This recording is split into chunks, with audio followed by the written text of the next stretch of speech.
جايب لك النهارده ساعة، ويلا بينا نطلع الساعة. بسم الله.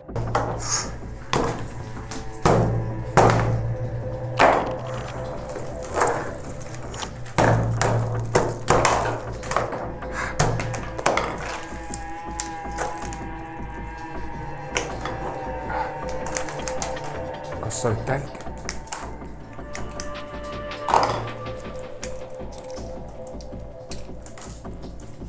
انقذنا الساعة.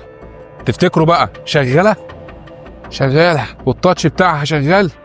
شغال، كل حاجة شغالة اهي.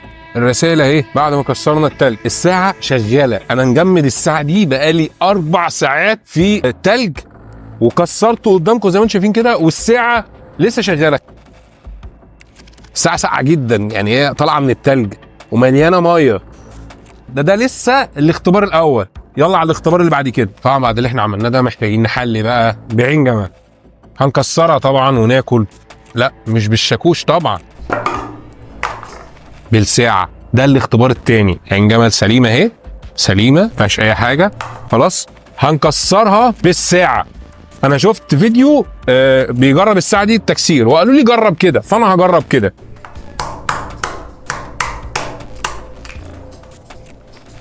ناكل بس الاول، بعد كده نشوف الساعة شغالة ولا لا. مش محتاجة اطمن، شغالة. شغالة الساعة، شغالة، مفيش اي كسر ولا اي حاجه اهي. الاشعارات اهي، الشاشه سليمه اهي، فسليمه بدون اي كسر. طب دي واحده هتقول لي يعني ممكن تكون كانت ضعيفه، عايزين ناكل تاني. اهي سليمه اهي اهي، ما فيهاش اي حاجه اهي اهي. الكاميرا اللي فوق اهي، الكاميرا اللي فوق. يلا بقى ايه، نكسر. جاهزين؟ يلا. لسه ما عملتش لايك ولا سبسكرايب للقناه؟ يلا ثواني اهي. سليمة سليمة برضو نفس القصة. خليها على جنب دلوقتي، وبعدين ناكل الأول. دي تاني واحدة. ها قعدنا للصبح ما في اهي. سليمة مفيش أي حاجة اهي اهي. الكاميرا اللي فوق ركز معايا اهي، سليمة شغالة، كل حاجة تمام. من ناحيه الكسر اهو، الحته اللي كنت بكسر منها مفيش خربوش ولا حتى الهواء. نخش على ثالث تجربه. جربنا بقى وكلنا نشرب. طبعا المفروض بالاختبار الثالث ده ما يجيش حاجه في اللي فاتوا، بس المفروض ان الساعه دي ضد الميه. طب ما انا كنت مجمدها اصلا، بس هو قال لك لا اختبرها، فاهي اهي. مش كده وبس اهي اهي. مش انا بقول لك انا حطيتها في الفريزر اكتر من 3 ساعات عشان تتجمد، والساعة شغالة عادي تحت المية. طب خلينا نعمل بقى، نرن على الساعة وهي تحت المية. الساعة جاي لها مكالمة من تحت المية، بس أكيد مش هتكلم تحت المية. أهو الساعة تحت المية وفي مكالمة. خلينا أصور لكم عن قرب. مفيش أي أكشن يتاخد عادي، بس طبيعي إن أنا مش هتكلم تحت المية. طيب هي المفروض إنها بتقعد تحت المية حوالي 30 دقيقة، بس المية العادية مش مية البحر، يعني حمام سباحة بتتوضى بيها، الكلام ده كله، كل الكلام ده ولسه الساعة تحت المية. بس ننقط المية منها كده. الو. الو. ايوه سامعني؟ سامعك. ايه الاخبار؟ تمام الحمد لله. الصوت كويس عندك ولا تحس ان في ميه؟ لا ممتاز والله. انا بجرب ساعه من هاي ميتيكو، وانت بترن عليا والساعه كانت تحت الميه اثناء التجربه، فانا رديت عليك دلوقتي ولسه اصلا ما نشفتش الساعه. فايه الصوت عندك وايه الدنيا؟ والله صوت ممتاز. دي كده المكالمه اهي شغاله ممتاز، يعني مش اي حاجه. لا مفيش اي حاجه. لا والصوت عادي زي ما انتم سامعين كده، ومفيش اي مشكله في الساعه. الساعه شغاله عادي جدا. كل ده قبل لسه ما اعمل صرف للميه عن طريق خاصيه صرف الماء اللي موجوده في الساعه. بتعمل صوت دبابه او خلي الموبايل كده، السماعات هنا في الجنب بتطلع الصوت. اي ميه جوه الساعه خلاص هو بيقول لك هز كده. خلاص احنا عملنا كده الحمد لله، مفيش اي حاجه في مكان الميه وكده. الساعه شغاله وزي الفل، مفيش اي مشكله في الساعه. تاتش شغال. خلينا نشوف مع بعض ايه الساعه الجامده دي. يلا بينا نبدا الفيديو. اول حاجه خلينا نشوف البوكس مع بعض. شكل البوكس على الطبيعه حاجه بريميوم كده، هايني تيكو، والموديل بتاعه هايني تيكو 3، مكتوب جيرماني بس هي مش الماني، هي للامانه تصميم الماني او ديزاين الماني، ولكن هي صناعه صينيه طبعا، دي شركات كلها صينيه. وهنا هتلاقي مكتوب في الظهر BRC الصيني الشعبيه. ده شكل الديزاين بتاعها بيعرفك كل حاجه، وكالعاده الشركات خلاص بقت تكتب اللي انا بقوله. شاحن 2 امبير تشحن بيها الساعه دي او اي ساعه او اي سماعه عموما يعني. بتيجي طبعا بثلاث استرابات، هنا الكلام بارز، الساعه بارزه، كلمه هايني تيكو زي ما يكون حفر كده او بارزه، شاشه طبعا اموليد، الباكنج محترم جدا، حاجه اوريجينال، حاجه اصليه، مكتوب انها عمق 1 متر، وقت 30 دقيقه ما تزيدش عن كده، ومش للبحر خلاص، يعني ممكن حمام سباحه، بتتوضى، مطر بتاع، فهي ساعه ممتازه جدا بالذات في السباحه. خلينا نفتح مع بعض البوكس ونشوف ايه المحتويات.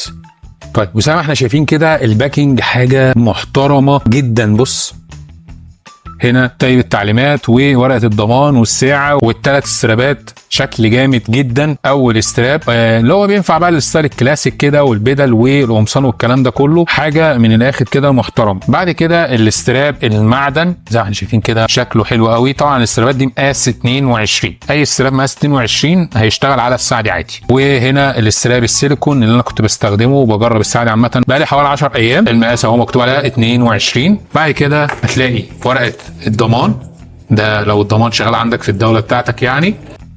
وهنا ده كتيب التعليمات اليوزر مانوال، هتعمل سكان لكيو ار كود، ده المانوال بتاعه. انا بالك ازاي تربطها بالموبايل بخطوتين بس، هتعمل سكان، هتنزل الابلكيشن ده، هتربطها بلوتوث، الموضوع بسيط جدا مفيش اي تعقيدات. بعد كده هتلاقي الشاحن بتاع الساعه، شاحن USB، وده طوله كده ماجنتيك طبعا، شاحن حلو جدا. طبعا احنا عارفين USB على شاحن 1 امبير، او لابتوب او كمبيوتر او باور بانك او شاشه او راوتر، اي حاجه شاحن ضعيف. اهم حاجه ان احنا ما نوصلهاش خالص على راس الشاحن بتاعه الموبايل. اخر حاجه بقى معانا في العلبه، واهم حاجه طبعا، هي الساعه.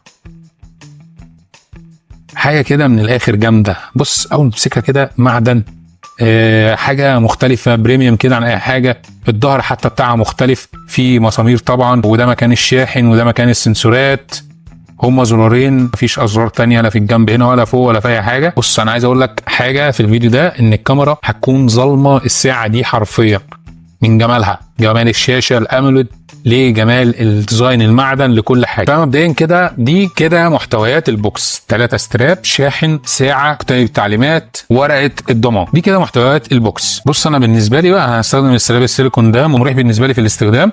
عايز اقول لك شايف الحته ديت، هتسحب السوسته دي وتركبه. بص معايا طريقه تركيب سهله، احنا بنركب اول جزء هنا، وبعد كده هنسحب السوسته كده بالشكل ده كده، سحبنا السوسته والاستراب ركب، مش هيطلع معاك. عايز اقول لك على حاجه مهمه قوي في الساعه دي، ما تقلقش انها لو وقعت عادي مش هيحصل لها اي حاجه، الموضوع سهل يعني.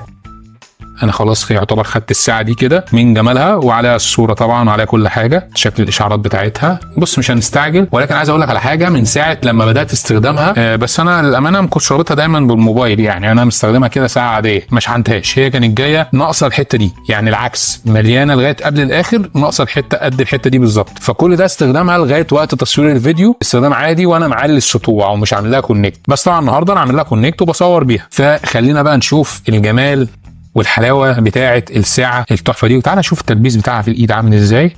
ده شكل الساعه،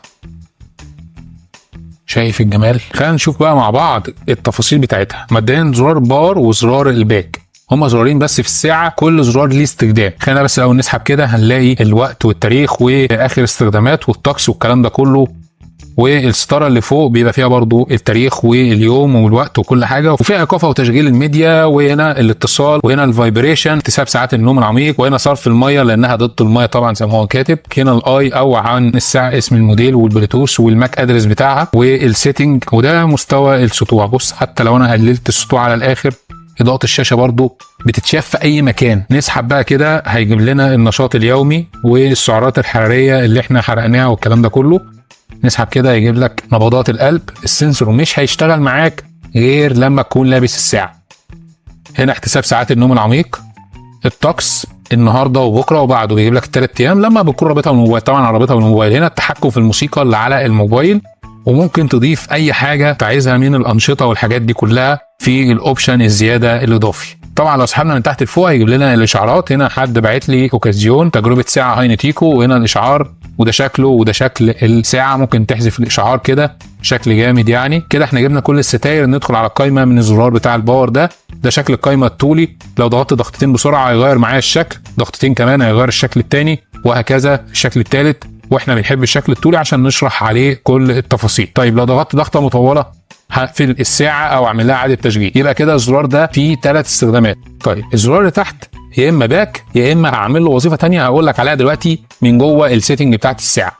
ندخل على الساعه. اول حاجه هتلاقي الاتصال، تقدر تتصل عادي. وعايز اقول لك بمجرد ان انت بس ما بتربطها بلوتوث بالموبايل تقدر تتصل عادي، مش لازم البرنامج، مش لازم اي حاجه، وبتنقل لك كل الاسامي على الساعه. يعني اي حد بيتصل بيك انت مسجله على تليفونك هتلاقي اسمه ظاهر معاك على الساعه عادي. هنا الاكثر اتصالا دي عن طريق الابلكيشن، هتضيف الاسامي اللي انت عايزها، بتضيف اسامي كتير جدا على الساعه، يعني اكتر ناس انت بتكلمهم. لكن حقيقي كل المكالمات اللي جايه لك اي اسم انت مسجله عندك على الموبايل هيظهر عادي جدا. لكن هنا دي جهات الاتصال اللي انت بتكلمها بشكل مستمر وبتضيف اسامي كتير.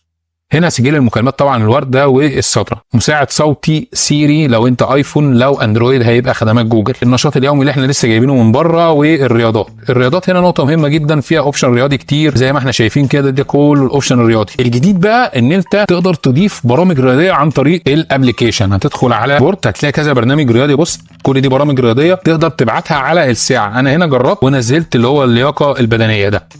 خلينا نشوف شكل النشاط الرياضي. بص انا ما بتحركش، مفيش اي حاجه. البي بي ام اللي هي نبضات القلب وكده، مفيش اي حاجه لازم تتحرك عشان يجيب لك النتائج.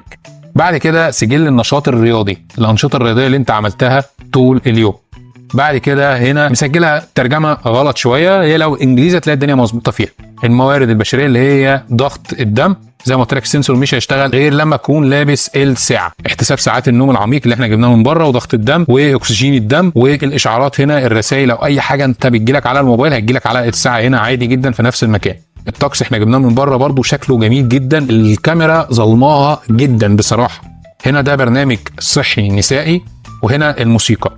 اي موسيقى انت بتشغلها على الموبايل بتتحكم فيها هنا من خلال الساعه. يعني ممكن توقف او تشغل او كمان توطي الصوت بتاع الموبايل من غير ما تيجي جنب الموبايل، لكن الصوت مش بيطلع من الساعه، يعني مش هتقدر تسمع موسيقى على الساعه نفسها. حاجه مهمه بخصوص الابلكيشن، لو انت موبايلك اندرويد عن تجربتي ليه، ممكن لما تيجي على الديفايس تعمل له اضافه الابلكيشن بيخرج في الموبايلات الاندرويد، لكن في الايفون شغال عادي جدا. الحل بتاعها اللي اكتشفته يعني للاسف ان انت تخلي الموبايل انجليزي عشان يشتغل معاك، وفي ساعتها يقلب لك الساعه انجليزي، لكن بعد كده ممكن تغير اللغه في الساعه عادي ليه عربي زي ما احنا شايفين كده، والموبايل انجليزي عادي جدا. نرجع تاني بقى للساعه. التمرين على التنفس بيساعدك على الاسترخاء، بيقول لك كام حاجه تقدر تعملها. هنا ستوب ووتش بتقدر تديها عشان لو معاك اوبشن رياضه او اي حاجه انت عايز تبدا فيها. الموقت هنا ده عايز تظبط منبه بعد دقيقه، بعد 3 دقائق، 10 دقائق، معاك كل الوقت. وممكن كمان تضيف منبه مخصوص، يعني مش شرط 20 دقيقه ولا 20 دقيقه، ممكن تظبطه بعد ساعه او اكتر. ده منبه غير المنبه اللي احنا هنلاقيه تاني تحت. تقدر تضيف اي منبه هنا على الساعه، ولكن مش من خلال الساعه، من خلال الابلكيشن. هتدخل على الارم او منبه وهتضيف المنبه اللي انت عايزه. بص مثلا انا اضيف منبه هنا كده مثلا، هتلاقيه على طول نزل في الساعه في نفس الوقت. هي ميزه وعيب. احنا المفروض الحاجات دي بنشوفها في الساعات. الكوبي بتقدر تضيف من الساعه، لكن غريبا ان انت لازم تضيف من الابلكيشن. هنا البحث عن الهاتف، خلاص انا لقيت الموبايل، وطبعا موجود العكس في الساعه. نعمل كده هيبحث عن الساعه، وده الصوت اللي هي الساعه بتعمل صوت. آلة حاسبة ارقامها واضحه، والشاشه ما شاء الله كبيره، فهتقدر تعمل عليها عمليات حسابيه براحتك. التقويم ده شكل التقويم اليوم وتاريخ. ممكن لو انت عايز تجيب الكالندر نفسها، ده شكلها كده، شكلها جميل جدا. عايز ترجع باك بترجع من الزرار ده. الكاميرا هنا الساعه ما فيهاش كاميرا، ولكن انت بتقدر تتحكم في كاميرا الموبايل. اول ما تدوس على كاميرا هتلاقيه فتح كاميرا الموبايل وهتهز، بس هو حتى عامل لك رسمه ان انت تهز ايديك كده، فهتصور عادي وهتاخد صور سيلفي براحتك او اي صور عاديه. هنا الساعه فيها بوصله، هنا بيقول لك لازم تلف الساعه كده عشان تشغل البوصله، فاحنا هنحاول كده. البوصله اشتغلت، الاتجاهات. اخر حاجه اللي هي السيتنج بقى فيها حاجات كتير قوي. فيها اول حاجه نمط القايمه. طبعا انا علمتك تجيب نمط القايمه ازاي من هنا، اللي هم الاربع انماط. ضغطتين بسرعه على زرار الباور. عرض الشاشه الساطعه دي بقى كل الاوبشن الخاصه بالساعه، من ناحيه السطوع اللي احنا جبناه برده من الستاره اللي فوق. مده السطوع كل ما تقلله كل ما البطاريه تقعد معاك اكتر، ولكن هي البطاريه قويه بشكل كفايه. وهنا اولويز ديسبلاي بيقعد معاك قد ايه، وبعد كده الشاشه تطفي خالص. اخر حاجه الشاشه الساطعه دي اللي هي الاولوزن ديسبلاي، انا عاملها ان الشاشه تبقى مطفيه خالص مش شغاله. عايز تشغل ساعه رقميه، انا بص ده شكل الساعه الرقميه بتاعت الاولوزن ديسبلاي، حاجه كده تحفه. طب لو عايز تشغلها عقارب، هو واحده من كله، فاحنا هنقفل كده. بص العقارب احلى واحلى بكتير. وكده دي كل حاجه موجوده في عرض الشاشه. هنا هتشغل وضع توفير الطاقه وده نسبه الشحن. وضع توفير الطاقه هيقلل معاك حاجات كتير قوي زي البرايتنس او الاضاءه بتاعت الشاشه وكذا حاجه هتقلل معاك زي ما انت بتعملها في الموبايل، بس هتزود معاك مده الاستخدام في الساعه. هنا الاهتزاز او الفايبريشن، هنا الاهتزاز او الخاتم، هنا بيعمل لك اهتزاز مع بعض مع الصوت، واهتزاز بس او صامت. شوف انت عايز تعمل ايه فايبريشن بيضايقك حسب زي ما انت عايز. هنا قوه الاهتزاز، اهتزاز قوي، اهتزاز ضعيف، مفيش اهتزاز خالص. فهو بيقول لك اتحكم في الفايبريشن بتاع الساعه. اللغات طبعا عندنا لغات كتير قوي واحنا بنختار اللغه العربيه دلوقتي. الكيو ار كود او المسح الضوئي برضه هو موجود هنا، نفس الكيو ار كود الخاص بالابلكيشن اللي احنا مشغلينه على الساعه.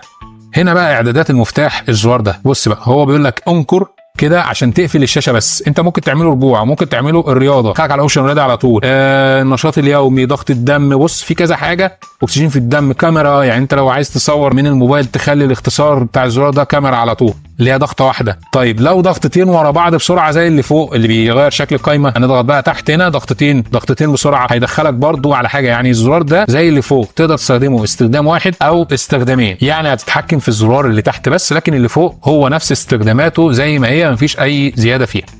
تقدر تظبط الوقت والتاريخ بايديك يدوي، مش محتاج الموبايل او الابلكيشن. لو انت مش حابب تستخدم الابلكيشن عايزها ساعه عاديه يعني، وتقدر تغير نظام الوقت من 12 ساعه ل 24 ساعه. هو دلوقتي كده 12 ساعه، لو انا عملت كده هيبقى 24 ساعه، تبقى الساعه 16. لو انا قفلت كده بقت الساعه 4. تقدر تعمل باسورد للساعه بمنتهى السهوله. نظام هنا حول الساعه اللي هي اللي انا جبتها لك من بره الاباوت، اسم الساعه والماك ادرس بيفرق معانا، اسم الماك ادرس في البلوتوث عشان اقدر لو انا عندي اكتر من ساعه اشوفها على الموبايل، واقفل الساعه واغلاق واعاده تعيين. دي كده كل حاجه موجوده في القائمه الداخليه للساعه. واخر حاجه اوريها لك الخلفيات.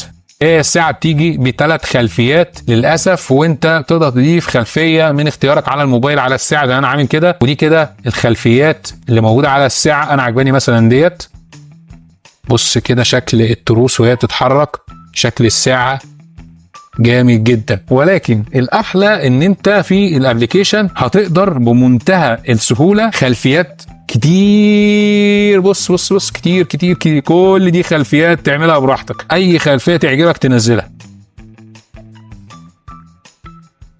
فموضوع الخلفيات ده محلول ان الساعه بس عليها 3 خلفيات، ولكن الابلكيشن تقدر تنزل اللي انت عايزه عليه. كده انا شرحت لك كل التفاصيل الخاصه بالساعه الاينتيكو 3. اتمنى يكون الشرح واضح. لو عجبك الفيديو اعمل لايك وسبسكرايب للقناه عشان يوصلك كل جديد. وده اشعار جالنا دلوقتي، الحق عروض الجمعه البيضاء من اتصالات والتوفير. بص العربي بتاعها واضح وجميل ازاي، شكل الاشعار جامد جدا. بص ترجع زي الموبايل كده، بص الاشعار اللي بعديه ده على الواتساب، هنا ده اس ام اس عاديه وهنا ده واتساب، شكلها جامد جدا.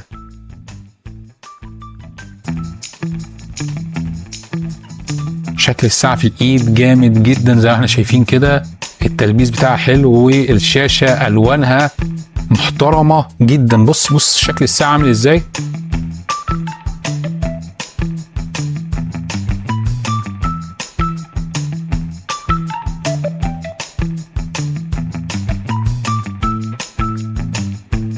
وده شكل الاشعار لما بيوصل عامل ازاي. بص موقع اوكازيون كل شويه يبعت لي رسائل، كل الرسائل بص اشعارات كتير قوي. تدخل على الرساله دي من واتساب يعني، ولو فيسبوك او اي حاجه هتظهر معاك عادي جدا.